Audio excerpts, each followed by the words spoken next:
Well, we've been in business for a couple of decades now, and it's been an okay success story.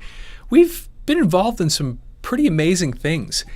But the thing I'm probably most proud of, and this probably sound strange, I think, I'm proud of our longevity.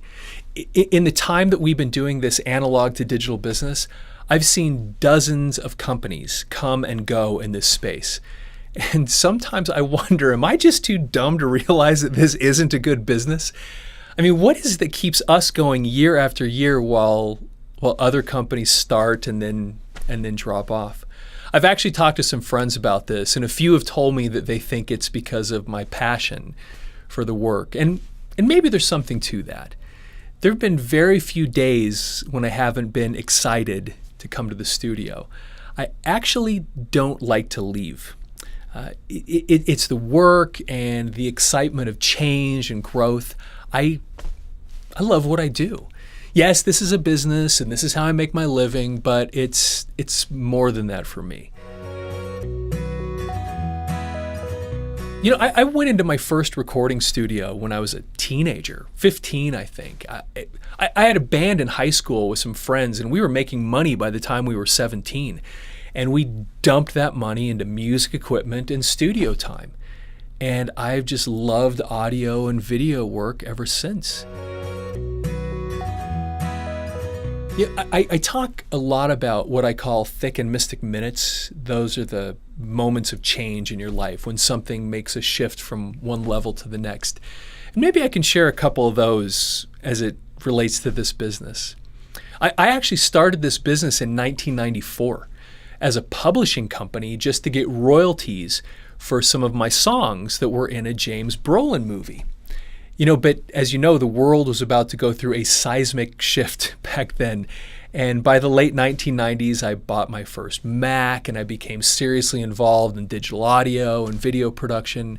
I built a little studio in my basement and upgraded the equipment little by little.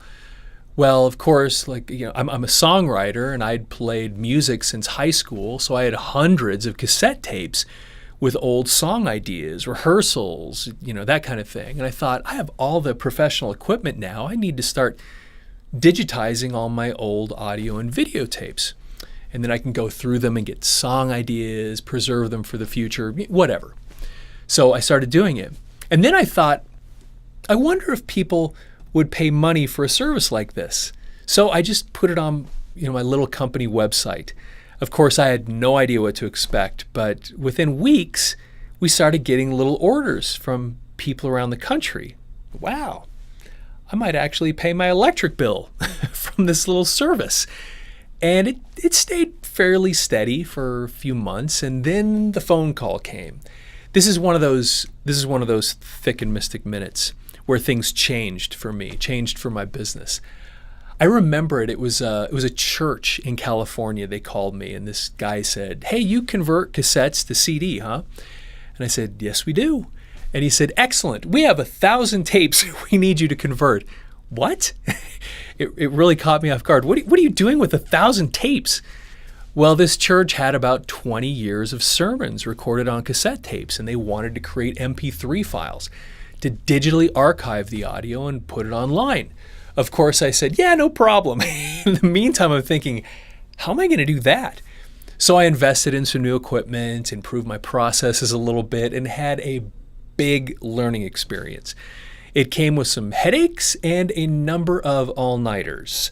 But the project actually came out perfectly. I mean, they were super happy with the result, and I thought, I think I have a business here.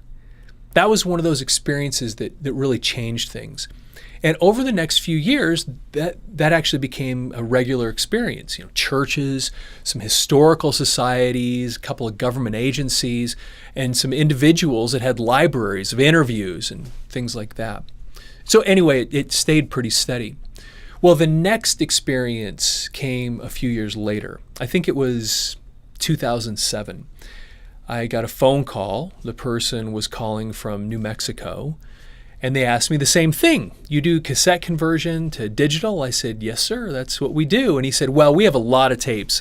Of course, this was nothing new at this point. So I said, no problem. We do a lot of tapes all the time. And he said, no, I mean, we have a lot of tapes. I remember this conversation. And I said something like, okay, no problem. I mean, what do you mean by a lot? And he said, well, right around 150,000. Oh, that's a lot of tapes. I tried to hide the fact I was a bit shocked, but I was honest with him and said, we've never done a project that big, but I don't see why we can't. Well, over the next few months, we negotiated on prices. I was actually a little bit nervous. I mean, you don't want your price to be off when you're dealing with 150,000 of anything. It occurred to me that if a time estimate is off by 1 second, if you spread that second over 150,000, it adds up to about 40 hours. That's just 1 second. Now, what we do here can't be that fine-tuned, but it demonstrates how important it is to be careful. So I did tests. I spent days going through the motions, trying to imagine any of the things that could go wrong. I actually had them ship some tapes to us so we could test them and make sure I wasn't overlooking anything. Well, we got the work, and over the next few years, we ended up digitizing around 115,000 tapes for this one organization by the time they had cleared out their archive. Anyway, that was another one of those events that moved us from one level to the next. And there was one more amazing thing that happened I wanted to tell you about.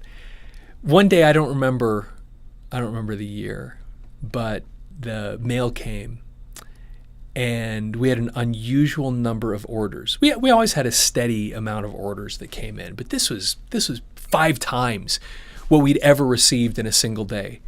And I thought, awesome. Well, it happened again the next day and the next day, and this went on for weeks. The orders started piling up and we couldn't keep up.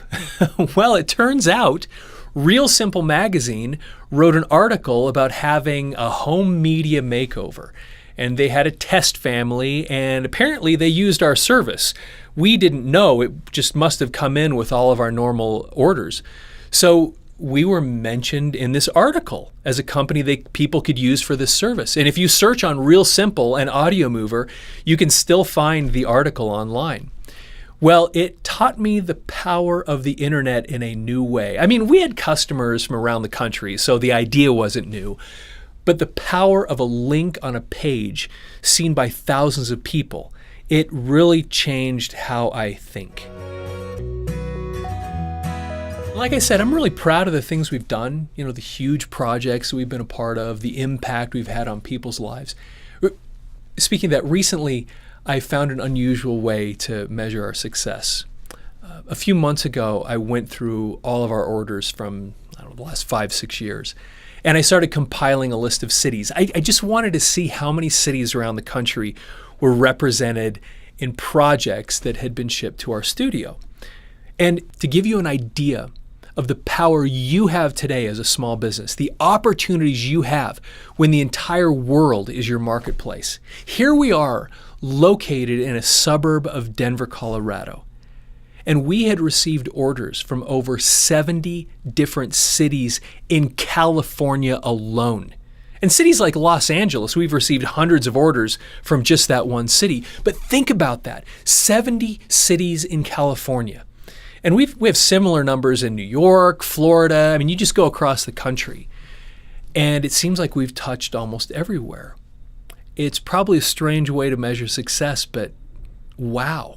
To be a part of something, to have started a little business from something that was almost more of a hobby, and to see it grow and have such a large impact on so many people in so many places.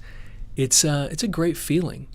It's a business with a shelf life, I know, but it matters, and I love it. So for now, it keeps going and it keeps growing, and what can I say? I'm really proud of it.